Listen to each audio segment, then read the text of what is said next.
நடிகைகளின் உடை குறித்து சர்ச்சைக்குரிய கருத்து தெரிவித்த இயக்குனர் சுராஜுக்கு நடிகைகள் கண்டனம் தெரிவித்துள்ளனர். படத்தில் நடித்து பணம் சம்பாதிக்க வேண்டுமானால் நடிகைகள் கவர்ச்சியாக தான் நடிக்க வேண்டும் என இயக்குனர் சுராஜ் கருத்து தெரிவித்ததாக கூறப்படுகிறது. இந்த நிலையில் சுராஜின் இக்கருத்திற்கு நடிகைகள் கடும் கண்டனம் தெரிவித்துள்ளனர்.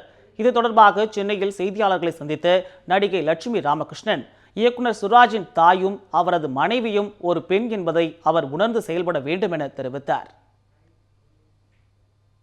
அவரோட பாடி லாங்குவேஜ், அவர் சொன்ன விதம், எனக்கு அந்த நிமிஷத்தில் என்ன தோணுச்சுன்னா, அந்த பெண்ணை பற்றி பேசுகிறாரே அதே மாதிரியான பெண்ணு தானே அவரோட தாயும், அதே மாதிரி ஒரு பெண்ணு தானே அவரோட அக்கா தங்கை யார் இருந்தாலும், இல்லை அவருக்கு ஒரு பெண் குழந்தை இருந்தால் அதே மாதிரி ஒரு பெண்ணு தானே.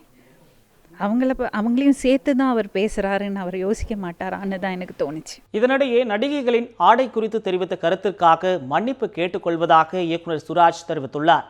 தனது கருத்து யாருடைய மனதையும் புண்படுத்தி இருந்தால் அதற்காக மன்னிப்பு கேட்டுக்கொள்வதாகவும் அவர் விடுத்துள்ள அறிக்கையில் குறிப்பிட்டுள்ளார்.